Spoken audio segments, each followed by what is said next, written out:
Olá pessoal, eu sou o professor Cláudio Cardoso Leite e nessa aula nós vamos discutir a sociologia e o método da pesquisa científica.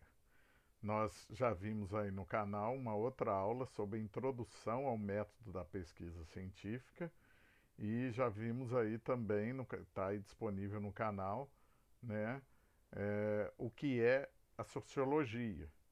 Bem, então nós já sabemos o que é a sociologia e já vimos como que o método da pesquisa científica funciona.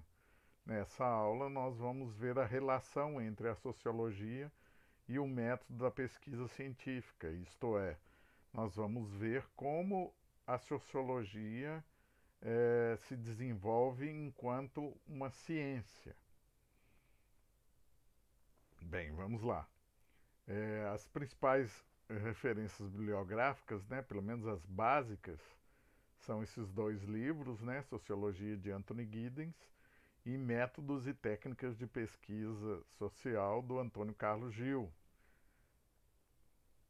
Bem, como já vimos na outra aula, né, a sociologia é uma ciência que estuda a sociedade ou a vida social. Assim como a biologia tem como objeto de análise científica o estudo da vida, a sociologia tem como objeto de análise científica o estudo da sociedade ou da vida social humana, né? Então, a sociologia é um empreendimento científico, já que usa processos sistemáticos de investigação empírica, de análise de dados, de teorias e da avaliação lógica dos argumentos, a fim de desenvolver um corpo de conhecimento a respeito do que? Da sociedade e da vida social, né? Lá na aula sobre introdução ao método da pesquisa científica, nós vimos o que é a ciência. Qualquer coisa vocês voltam lá, né? Essa é a grande vantagem da videoaula. Você pode repetir a aula, assistir de novo, você pode diminuir a velocidade, né, do áudio para se eu estiver falando rápido, enfim, né? Pode parar, congelar, anotar. Então tem essa grande vantagem. Aqui, sociedade, na nossa definição, sociedade é um conjunto de seres humanos que vivem juntos, definindo o modo de vida conjuntamente. Na aula, o que é sociologia, isso foi mais desenvolvido. Se você tiver dúvida, volte lá e assista a aula. Bem, a primeira distinção que eu quero chamar a atenção para vocês em relação da sociologia como ciência é que é a sociologia das ciências humanas. As ciências da natureza são diferentes das ciências humanas. As duas são ciências, é conhecimento científico e vai utilizar a metodologia da pesquisa científica. Mas como os objetos de estudo são diferentes, alguns procedimentos e a construção da pesquisa terão que ser diferenciados também. Então, diferente dos objetos da natureza, os seres humanos, eles são seres autoconscientes que conferem um sentido e propósito para o comportamento deles, diferente dos animais, que são regidos por instinto, né? E diferentes também das plantas, que nem sentido autoconsciente desenvolve, né? Então, para poder ilustrar essa diferença entre as ciências da natureza e as ciências humanas, eu pus aqui uma figura aqui, ó, de um cientista da natureza, examinando, né, a natureza. Pode ser aqui um biólogo analisando partículas de plantas ou células no microscópio, para saber como elas são, para compreender, né, esse objeto de estudo que é a vida, o que o biólogo investiga, como exemplo de ciências da natureza.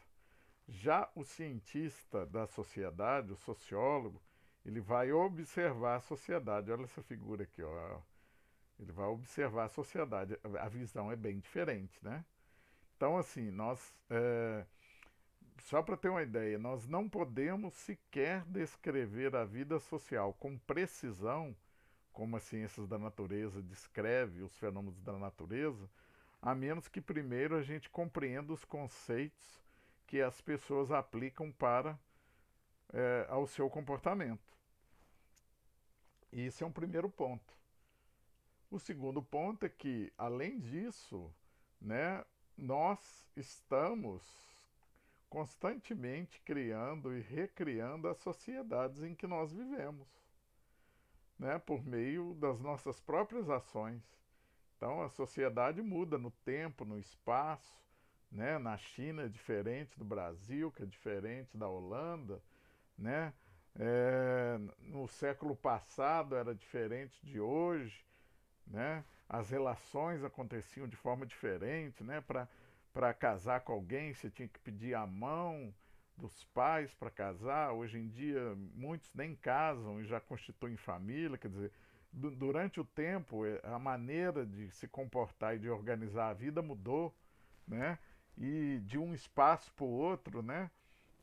Os hábitos são diferentes, né? As roupas dos chineses e dos japoneses são muito diferentes dos brasileiros. E então a mudança no tempo e no espaço é uma constante. A sociedade está sempre em transformação, até porque, né, toda sociedade desenvolve cultura. Mas isso é tema de outra aula. Então, continuando aqui na diferenciação entre ciências da natureza e ciências humanas, nós vamos observar, olha essa figura aqui, ó. Você coloca a natureza no laboratório para você examinar, mas não tem jeito de você pôr a sociedade no laboratório para você examinar, né? A sociedade não é uma entidade estática ou imutável, que você consegue controlar as variáveis, né? As instituições sociais são continuamente reproduzidas ao longo do tempo e do espaço, que eu já falei, né? Principalmente por meio das ações repetidas dos indivíduos, que vão gerando novos hábitos, novas ideias, novas crenças e valores. Bem, mas mesmo assim a sociologia se interessa pelo estudo dos seres humanos e não de objetos inertes. Então a sociologia vai tentar estudar a sociedade através do método científico, né? Então, portanto, a relação da sociologia com seu tema ou seu objeto de estudo é necessariamente diferente da relação entre os cientistas naturais e o mundo físico. O que isso significa? Que o cientista da natureza ele consegue manipular o objeto dele com mais precisão. Ele consegue pegar o objeto e ficar observando, né? E a relação do cientista com o objeto de estudo é diferente, porque ele tem mais domínio sobre o objeto. Já o sociólogo ele não tem muito controle sobre o objeto que ele está estudando, né? Os seres humanos, inclusive, eles têm capacidade de entender o conhecimento social e de dar uma resposta às coisas que acontecem na sociedade, né? E é de uma forma que os elementos do mundo natural não conseguem. O ser humano atribui significado às coisas que acontecem na sociedade. Então, isso faz a relação do sociólogo, cientista da sociedade, com a sociedade ser uma relação mais complexa do ponto de vista de manipular o objeto para estudá-lo do que das ciências da natureza, né? Um filósofo mineiro da UFMG, muito famoso, Ivan Domingues, ele costumava dizer o seguinte, que o cientista da sociologia estuda a si mesmo, porque ele é um ser que vive em sociedade. O ser humano é um ser que vive em sociedade, né? Então, o cientista da sociologia, quando ele observa a sociedade, ele observa a si mesmo, porque ele é um ser de sociedade, construído socialmente, ele é um ser social. É como se fosse um olho olhando a si mesmo no espelho. Bem, já ficando claro que o objeto da sociologia possui uma relação diferente com o cientista que investiga, nós vamos entrar em alguns conceitos que são fundamentais, que também existem na ciência da natureza e que a gente vai ver como que esses elementos eles funcionam nas ciências humanas. Causalidade. Causalidade é um conceito muito importante, né? Causalidade é a relação causal entre dois eventos ou duas situações, né? É uma associação na qual um evento ou situação gera um efeito, isto é, outro evento ou outra situação.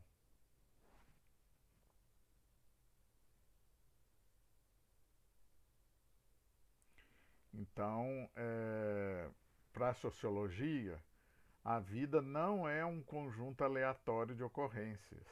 A vida social, ela não acontece sem nada estar por detrás. Existe relação de causa e efeito, né? Mesmo que sejam muitas causas causando vários efeitos. A sociologia, ela vai ter o objetivo, né, de identificar, né, através da pesquisa sociológica, combinada com as outras explicações teóricas, científicas da sociologia acerca de outros fenômenos, né, vai ter o objetivo de identificar as causas e os efeitos dos fenômenos sociais, mesmo que eles sejam plurais, tanto as causas quanto os efeitos. E aí, nesse sentido, é muito importante um outro conceito que é o de correlação. Né? A correlação significa a existência de uma relação regular entre conjuntos de acontecimentos ou ocorrência ou variáveis. Uma variável, no caso da sociologia, é qualquer dimensão ao longo da qual variam os indivíduos ou os grupos na sociedade. Bem, aí cabe uma observação. A causalidade, né, não pode ser inferida diretamente a partir da correlação. Nós vamos ver um exemplo aqui para ver por quê. Né? Um sociólogo muito famoso é o Durkheim, né? Ele escreveu um livro, Suicídio, em que ele diz que o suicídio é causado não é por fatores psicológicos nem biológicos, ele é causado por fatores sociológicos. Né? O Durkheim, a gente pode ter uma aula sobre esse trabalho dele, ele vai dizer que as tendências dos indivíduos tirarem sua própria vida vão variar de acordo com a intensificação ou enfraquecimento dos laços sociais entre o indivíduo e a sociedade. Nessa pesquisa, Durkheim verifica que em algumas sociedades os níveis de suicídio aumentavam progressivamente na primavera e no verão. Ora, a partir desses dados, nós poderíamos supor, né, que existe uma relação causal entre temperatura ou a mudança climática e a propensão dos indivíduos a acabarem com sua própria vida.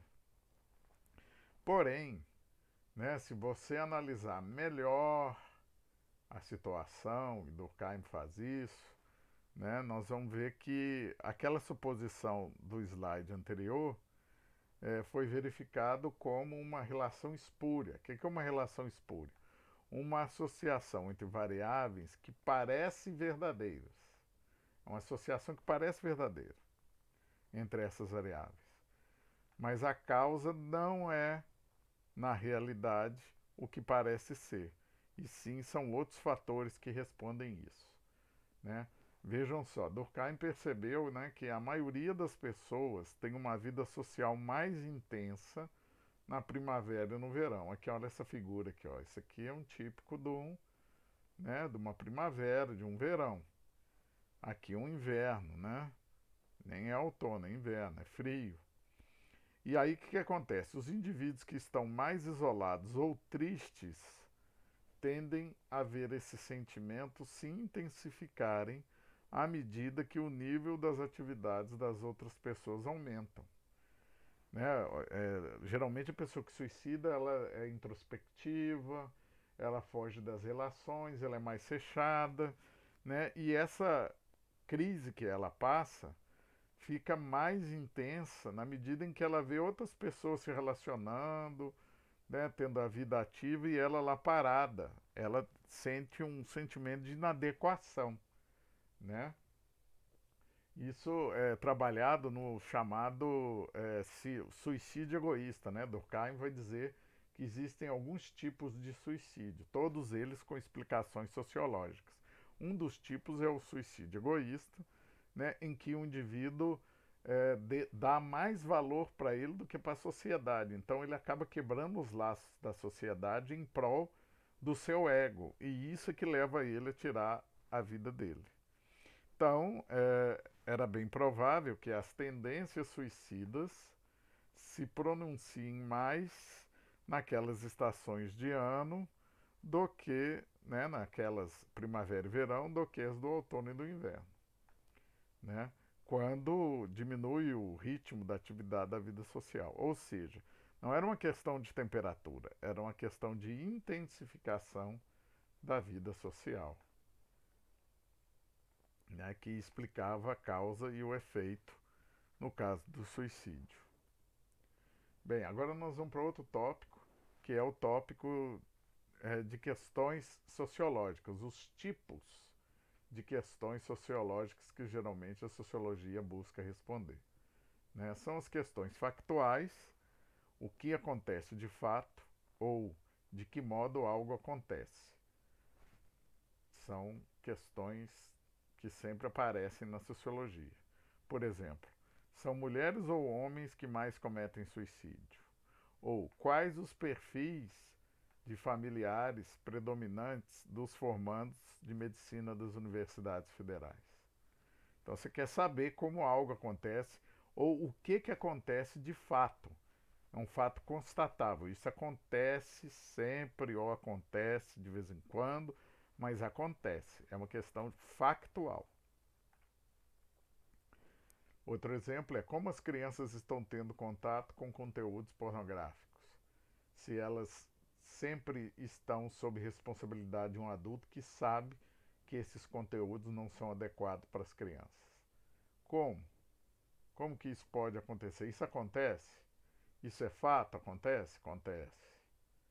De que modo que acontece? A sociologia vai buscar responder isso, né? Ou outra pergunta, como o tráfico tem aliciado adolescentes da classe média? Enfim, tudo questão factual. Uma observação aqui. Geralmente são respondidas essas questões a partir de investigações empíricas. Você faz testes na realidade, né, buscando aquela coleta de dados, né, e não com tanta teoria para explicar essas questões. Questões comparativas. Questões comparativas, como diz o nome, é uma comparação. Onde ocorrem mais assassinatos de mulheres? No Rio Grande do Sul e Minas Gerais. Uma outra comparação. Qual sistema legal possibilita mais impunidade, o brasileiro ou o da Bélgica? São questões comparativas.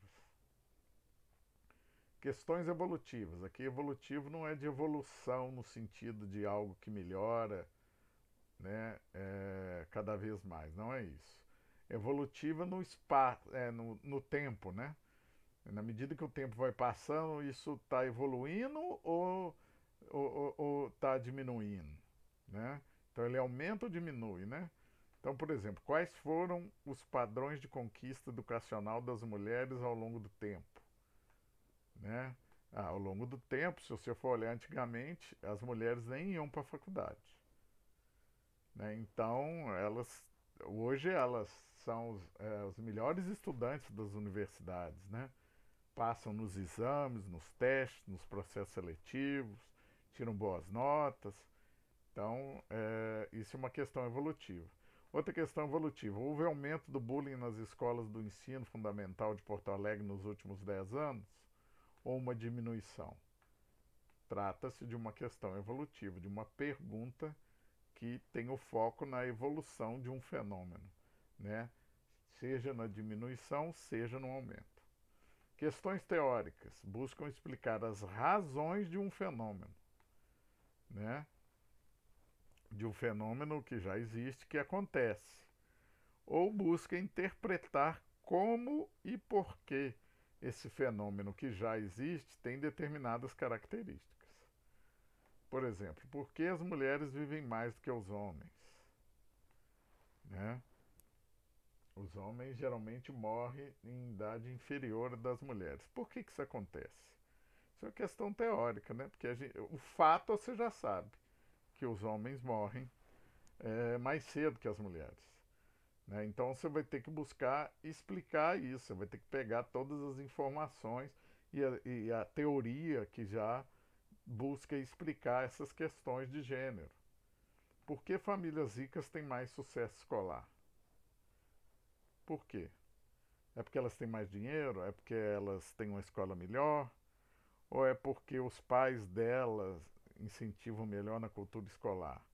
São questões teóricas. Já tem uma série de estudos com explicações sobre a importância da família acompanhar os estudos do filho, sobre a importância de ter livro em casa, de adquirir hábito de leitura. Né? O sociólogo Pierre Bourdieu vai estudar isso. E aí você vai responder essa pergunta, né? Que a partir da teoria, né? Buscar explicações, né? É uma questão teórica. Tá, agora nós vamos para os métodos ou técnicas de coleta de dados mais usados em sociologia. Já que não dá para a gente pôr a sociedade no laboratório, nós temos que colher informações da realidade de outra maneira, né? Então, por exemplo, um biólogo está estudando a reação de um ratinho com uma determinada droga, ele pode pôr no laboratório, aplicar uma injeção com a droga no ratinho e observar o comportamento. A gente não pode fazer isso. Né? A gente vai ter que tirar a informação, né? No caso, ele vai tirar a informação do comportamento do rato, se ele fica mais agitado ou mais lento, desse experimento no laboratório. A gente vai ter que buscar outros meios de buscar informações sobre a realidade da sociedade para poder realizar a coleta de informações que vão ser utilizadas para verificar nossas hipóteses sobre a realidade social. Aqui são os mais utilizados, né? Não é uma lista exaustiva, mas os mais utilizados. Nós não vamos aprofundar em todos eles, porque aqui não é objetivo nosso formar sociólogos que vão aplicar essas métodos e técnicas. Aqui não é um curso de faculdade de sociologia. Então tem a etnografia, o questionário, a amostragem e experimento, história de vida, etc. Bem, a etnografia é um estudo de pessoas e de grupos em que durante um período de tempo, né, através da observação ou entrevistas, para desvendar o comportamento social, né, é necessário o envolvimento de um pesquisador ali junto com esses grupos de pessoas. Então, assim, a realidade social é examinada no grupo a ser estudado através da presença do pesquisador. Ele vai fazer uma etnografia, vai ficar ali observando, né? Ele vai observar. E essa observação pode ser participante, né? Ele participando, por exemplo, do ritual na tribo indígena, junto com os índios, inclusive usando a roupa dos índios, ou pode ser uma observação não participante, que ele fica de fora olhando, né? E hoje a gente tem muito recurso para isso. Aqui é o Malinowski, quando ele estudou, né, ele fez etnografia de tribos indígenas, é um antropólogo clássico da antropologia, né, das ciências sociais. Ele estudou uma determinada sociedade tribal e ele foi lá observar, né? Na época ele anotava as informações num caderninho, que chama caderno de campo. Hoje nós temos mais instrumentos, né? A gente pode filmar, a gente pode gravar, né? A gente pode usar um drone para sobrevoar toda a tribo, né? Mas não deixa de ser etnografia, por quê? Porque você está observando aquele grupo social. Outro método, né, daquela lista, que eu fiz uma lista aqui que não é exaustiva, questionário, amostragem, experimento, história de vida, mas eu não vou falar sobre todos, tá? Questionário. O questionário, um grande exemplo é o censo, né, feito pelo IBGE, em que toda a população brasileira é examinada. É um, inclusive o censo usa um questionário para toda a população, o mesmo questionário. Aqui está aqui um pesquisador do IBGE coletando informações com essa senhora, né, sobre quantas pessoas moram na casa dela, se quanta geladeira tem lá, se as pessoas estão desempregadas, se tem criança, se não tem, se tem idoso. Então, qual a religião da família, ou se tem mais de uma religião entre os indivíduos que moram lá. Isso aqui é o questionário, né? Não é a amostragem, é só o questionário aqui, ó. Aqui a gente está falando de questionário ou amostragem, porque aqui eu estou falando do instrumento do questionário, que são perguntas aplicadas. E hoje em dia tem até questionário pela internet. E a amostra já é esse exemplo aqui, ó. É quando você vai, por exemplo, avaliar uma corrida eleitoral e aplica um questionário só por amostra. A amostra é uma parte menor da população. Então, quero saber quem está tendo mais intenções de votos na capital de um estado. Eu vou pegar uma amostra das pessoas e vou generalizar, né, essa conclusão para a população como um todo. Existem técnicas estatísticas para fazer isso, né? Como, por exemplo, eu pego, sei lá, 10 pessoas em cada bairro da cidade, né? Esse cálculo é feito pelo percentual do número de habitantes que a estatística faz, e aí você consegue fazer uma inferência estatística, né? Mas isso aí vocês vão estudar em estatística. Tá? Então você tem uma população grande aqui, opa, e aí você vai generalizar a conclusão a partir dos resultados da amostra, aqui, ó, resultados de uma amostra menor, porque a aproximação é grande, não precisa de você gastar uma fortuna entrevistando todo mundo, imagina, um monte de entrevistador pegando todas as pessoas da cidade, o gasto é inviável, sendo que a proximidade percentual é razoável. Por quê? Porque foi calculado através de uma inferência estatística a partir da amostra. Tá, para encerrar os exemplos, né? Eu vou indicar um capítulo de um livro para vocês lerem, que lá tem detalhes sobre todos esses métodos e técnicas. Tem a história de vida, né? Que as histórias de vidas nada mais é do que uma reunião de materiais biográficos sobre os indivíduos específicos. Então, você quer estudar um bairro antigo, você vai lá, entrevista os idosos do bairro, eles vão te falar as lembranças do início do bairro, vão te mostrar fotografias antigas, vão exibir documentos, como que era antes os documentos e tudo mais. Então, as histórias de vida é uma reunião, né? Desculpa, gente, a redigitação aqui, ó. Aplica-se. Não, tá errado esse aplica-se aqui, ó.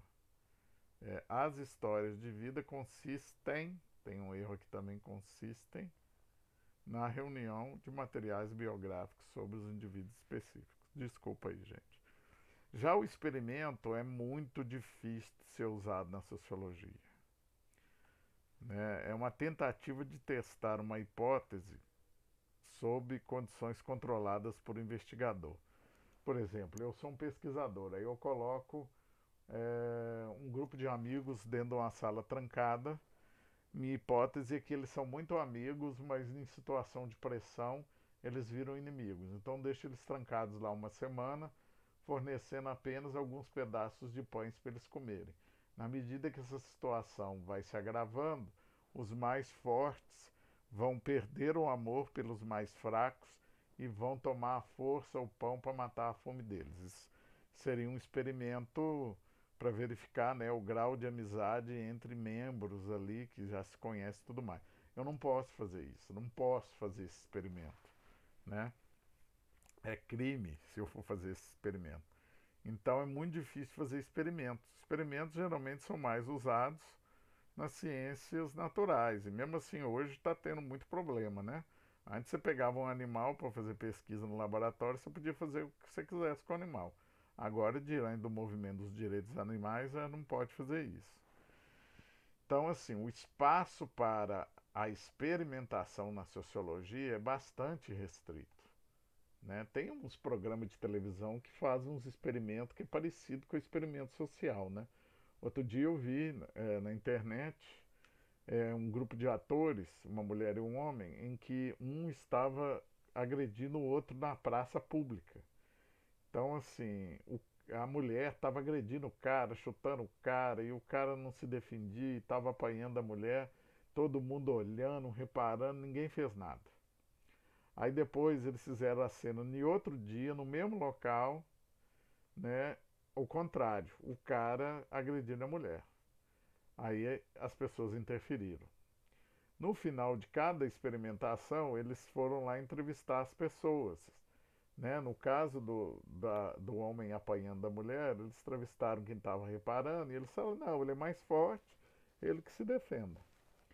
E no caso do contrário, né, do homem batendo na mulher, eles falaram: não, ela é mais fraca, a gente tem que defender ela. Né? Essa experimentação estava visando assim em que medida a sociedade tolera violência entre casais e se o fato de serem gêneros diferentes entre o agressor e o agredido muda o resultado da interferência das pessoas que estão ali no contexto. E muda, né? Pelo menos pela experiência que eles fizeram. Mas a sociologia não aceitaria esse tipo de experimentação ou teria muita dificuldade, seria muito questionado.